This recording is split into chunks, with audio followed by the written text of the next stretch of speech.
Hello नमस्कार दोस्तों, स्वागत करता हूं आप सभी का एक बार फिर से आपके अपने YouTube channel study for win पर। मैं हूं आपका दोस्त अंकित शाह परमार और आज हम लोग डिस्कस करने वाले हैं जीके ईवीएस के कुछ इंपॉर्टेंट वन लाइनर क्वेश्चंस जो कि आपके अपकमिंग यूपी टेट 2021 की परीक्षा में पूछे जाने के बहुत ही ज़्यादा आसार हैं। तो इन क्वेश्चंस को बिना पढ़े परीक्षा देने बिल्कुल मत जाइएगा। तो चलिए देखते हैं क्वेश्चंस को और शुरू करते हैं ये वीडियो शुरू करने से पहले मैं आपको बताना चाहूँगा कि आप मुझे अनअकैडमी पर भी फॉलो कर सकते हैं। अंकित शाह के नाम से आपको मेरा प्रोफाइल मिल जाएगा। मेरा अनलॉक कोड है अंकित 2021। इस कोड को यूज़ करके आप अनअकैडमी पर फ्री लाइव क्लासेस ले पाएंगे, टेस्ट दे पाएंगे और क्विजेस अटेम्प्ट कर पाएंगे।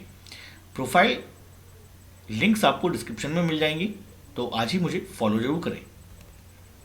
अनअकैडमी पर दो तरह की क्लासेस आपको मिलेंगी, फ्री और प्लस क्लासेस।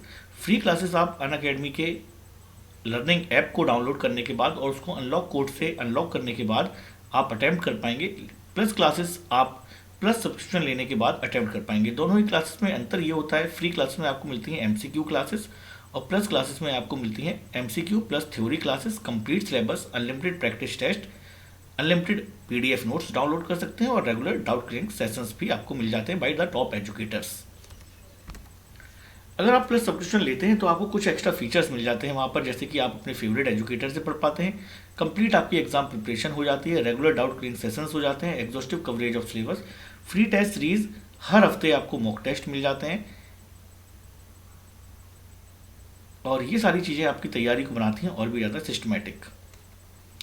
अनअकैडमी ने हाल ही में 10 नवंबर से सीटेट 2021 के लिए एक नया बैच कोर्स शुरू किया है। इस बैच कोर्स को ज्वाइन करने के लिए आप लिंक में दी हुई डिस्क्रिप्शन में दी हुई लिंक पर जाकर ज्वाइन कर सकते हैं इस बैच को। बैच ज्वाइन करने के लिए आपको प्लस सब्सक्रिप्शन लेना होगा। जो 6 महीने का सब्सक्रिप्शन है वो 699 और 12 महीने का सब्सक्रिप्शन 899 रुपये में आपको मिल जाएगा। इस पर आपको 10% का डिस्काउंट मिल जाएगा अगर आप अनलॉक कोड इस्तेमाल करते हैं तो।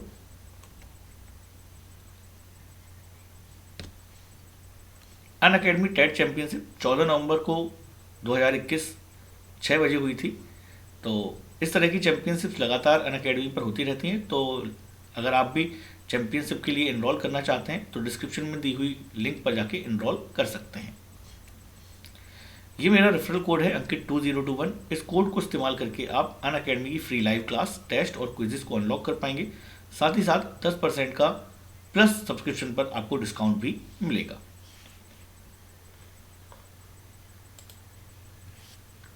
करते हैं क्वेश्चंस की शुरुआत। तो बहुत ही इंपॉर्टेंट क्वेश्चंस रहने वाले हैं। ये सारे क्वेश्चंस जो है अलग अलग कॉम्पिटिटिव एग्जाम्स में लगातार पूछे जाते हैं।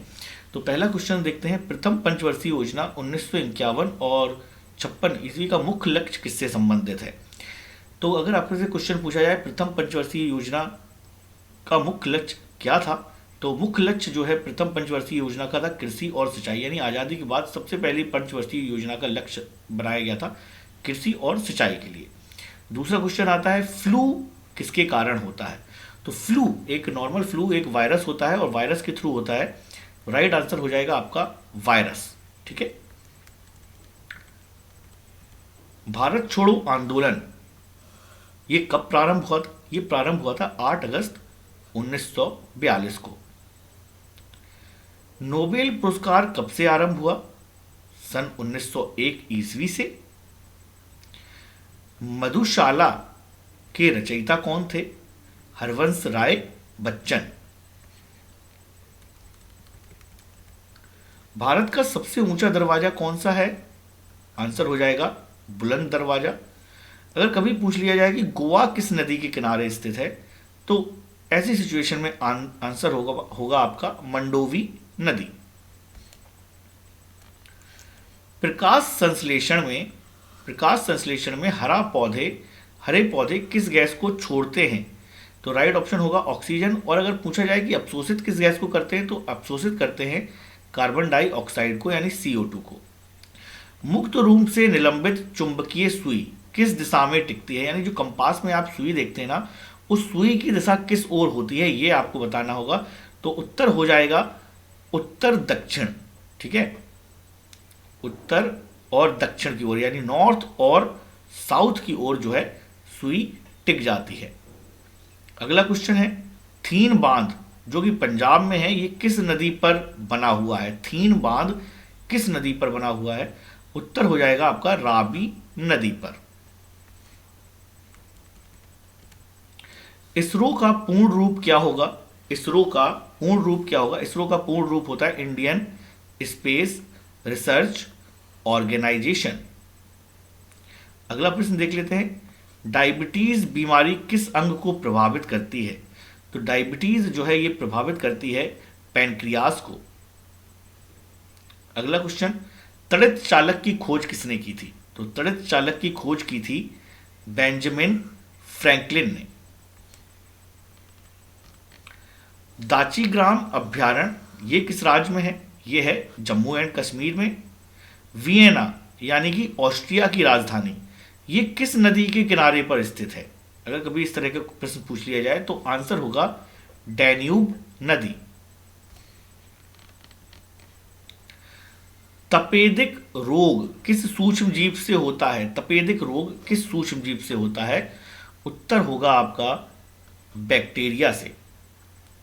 तुर्की देश की राजधानी कहाँ है? तुर्की की राजधानी, तो तुर्की की राजधानी है अंकारा में।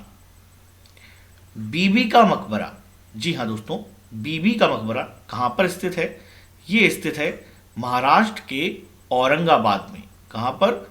महाराष्ट्र के औरंगाबाद में। बीबी का मकबरा किसने बनवाया था? ये बनवाया था औरंगजेब ने। किसने बनवाया था? औरंगजेब ने। एक एक क्वेश्चन याद करना है, ये आपके परीक्षा में बहुत ही ज़्यादा काम आने वाले हैं। ताजमहल कहाँ स्थित है? तो उत्तर प्रदेश में रहने वाले लोगों को तो सभी को पता है कि ताजमहल कहाँ है, वैसे दुनिया भर को पता है आज ताजमहल कहाँ है। तब भी ये इंपॉर्टेंट क्वेश्चन हो जाता है कि ये आगरा में है। और ताजमहल को किसने बनवाया था दोस्तों? तो इसको बनवाया था शाहजहां ने। विश्व जल दिवस, ये क्वेश्चन कई बार यूपी टेट में पूछा गया है, इंपॉर्टेंट क्वेश्चन हो सकता है। तो विश्व जल दिवस कब मनाया जाता है? ये मनाया जाता है 22 मार्च को। विश्व पृथ्वी दिवस कब मनाया जाता है? ये भी इंपॉर्टेंट क्वेश्चन है। ये मनाया जाता है 22 अप्रैल को। ठीक है, मार्च और अप्रैल यानी जल, फिर उसके बाद पृथ्वी दिवस। पहियों द्वारा तय की गई दूरी को किससे मापा जाता है? कौन सा यंत्र होता है इससे पहियों द्वारा तय की गई दूरी को मापा जाता है? तो आप लोगों ने देखा होगा बाइक में, कार में, जब भी आप सफ़र करते हो तो आप देख लेते हो ना कि कितने किलोमीटर मैंने गाड़ी चला ली। तो जो भी किलोमीटर आप नापते हो वो नापते हो आप ओडोमीटर में। किसमें नापते हो? ओडोमीटर में। लेकिन अगर कभी पूछ लिया जाए कि फैदोमीटर क्या होता है या इससे क्या मापा जाता है, तो समुद्र की गहराई नापने वाले यंत्र को फैदोमीटर कहते हैं। क्या कहते हैं? फैदोमीटर। कावेरी जल विवाद के निपटारे के लिए गठित कावेरी जल न्यायाधिकरण का गठन कब किया गया था? सन 1990 में 2 जून को गठन किया गया था कावेरी जल विवाद को लेकर।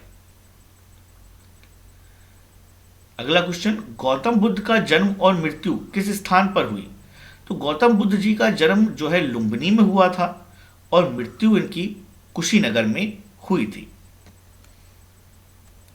बांग्लादेश की मुक्ति के समय, जी हाँ दोस्तों, बांग्लादेश की मुक्ति के समय पाकिस्तान का शासक कौन था?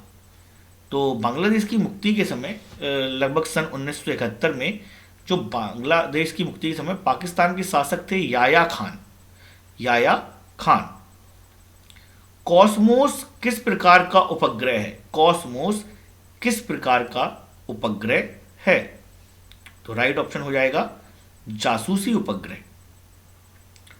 1916 ईस्वी में Akhil Bharatiya home rule league की स्थापना किसने की थी? 1916 में Akhil Bharatiya home rule league की स्थापना किसने की थी? राइट ऑप्शन होगा एनी बेसेंट।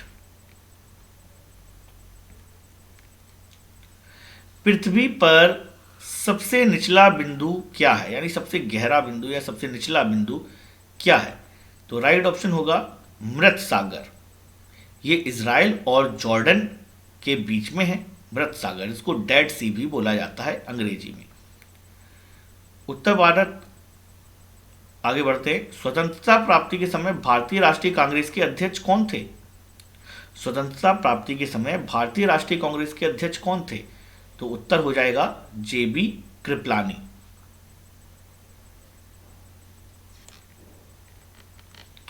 बदायूनी किसके दरबार में आया था? उत्तर होगा अलाउद्दीन के। प्राकृतिक बहुलक का उदाहरण क्या है? प्राकृतिक बहुलक का उदाहरण क्या है? उत्तर हो जाएगा सेल्यूलोज। इसके बाद अगला प्रश्न देख लेते हैं, कांचीपुरम का मंदिर किसके द्वारा निर्मित करवाया गया था? यानी कांचीपुरम मंदिर के निर्माणकर्ता कौन थे?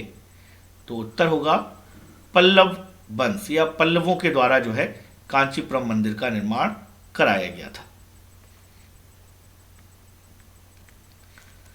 राजस्थान नहर यानी कि जिसको हम लोग इंदिरा नहर के नाम से भी जानते हैं, इस नदी में पानी जो है कहाँ से आता है? किस नदी का पानी जो है इंदिरा नहर में जाता है? उत्तर होगा सतलज नदी। प्रतिजैविक यानी कि एंटीबायोटिक्स, जब भी जुकाम होता है, बुखार होता है, तो एंटीबायोटिक्स जो है हम लोग दवाइयों के साथ खाते हैं। तो जो ये एंटीबायोटिक है ये किससे बनता है? तो उत्तर होगा पेनिसिलिन के कवक से। किससे बनता है? पेनिसिलिन के कवक से। हड़प्पा कालीन लोथल स्थल ये कहां पर स्थित है? ये स्थित है गुजरात में। तो दोस्तों आशा करते हैं कि आपको ये जीके ईवीएस की सीरीज पसंद आ रही होगी और इसी तरह के अन्य क्वेश्चंस को जानने के लिए सीरीज का नेक्स्ट पार्ट जरूर देखें। तब तक अपना ख्याल रखें। धन्यवाद।